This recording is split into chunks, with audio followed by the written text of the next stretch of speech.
ഇന്ത്യയിലെ ഏറ്റവും ദൂരത്തിലോടുന്ന ട്രെയിനും ഇന്ത്യയിലെ ഏറ്റവും വൃത്തികെട്ട ട്രെയിനുമായ തമിഴ്നാട്ടിലെ കന്യാകുമാരിയിൽ നിന്നും ആസാമിലെ ദിബ്രുഗഡിലേക്ക് പോകുന്ന വിവേക് എക്സ്പ്രസിൽ ഞങ്ങളിന്ന് ഫുൾ യാത്ര പോവുകയാണ്.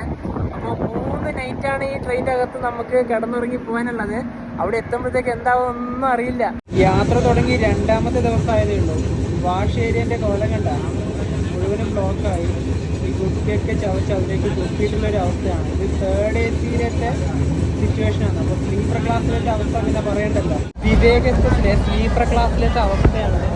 ഒരു ബെർത്തിൽ 5ഉം 6ഉം പേരൊക്കെയാണ്. ഇനി 3rd AC-യിലത്തെ ടോയ്ലറ്റിൻ്റെ കാര്യം പറയാനാണെങ്കിൽ അതിൻ്റെ ഭാഗത്തേക്കേ പോകാൻ പറ്റില്ല. ഫുൾ ബ്ലോക്കായിട്ടാണ് ഉള്ളത്. അതെല്ലാ കോച്ചിൻ്റെ അവസ്ഥ ഇങ്ങനെ തന്നെയാണ്. സ്ലീപ്പറിൻ്റെ കാര്യത്തിൽ പിന്നെ എടുത്ത് പറയുന്നേ ഇല്ല. അതുപോലെ തന്നെ വിവേക് എക്സ്പ്രസിൻ്റെ 2nd AC-യിലത്തെ ടോയ്ലറ്റിൻ്റെ അവസ്ഥയാണ്.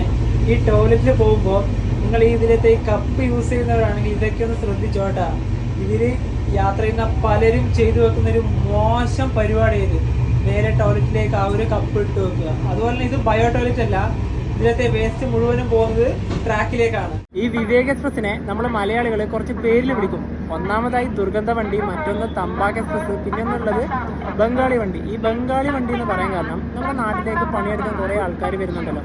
അവരൊക്കെ അൺറിസർവ്ഡ് ടിക്കറ്റും വെയിറ്റ് ലിസ്റ്റ് ടിക്കറ്റും കൊണ്ടാണ് സ്ലീപ്പർ ക്ലാസ്സിലേക്കും 3rd AC-യിലൊക്കെ കയറി വരുന്നത്. അതുപോലെ തന്നെ തമ്പാക്ക് എക്സ്പ്രസ് വിളിക്കാൻ കാരണം ഈ ട്രെയിനിൽ ഏറ്റവും കൂടുതൽ കച്ചവടം നടക്കുന്നത് ചായ മറ്റു കാര്യങ്ങളൊന്നുമല്ല, കുക്കയാണ് ഏറ്റവും കൂടുതൽ കച്ചവടം നടക്കുന്നത്. അതുപോലെ തന്നെ പിന്നെ ദുർഗന്ധ വണ്ടിന്റെ കാര്യം പിന്നെ പറയുന്നില്ല. നിങ്ങൾ കാഴ്ചകളൊക്കെ ഓൾറെഡി കണ്ടതാണല്ലോ.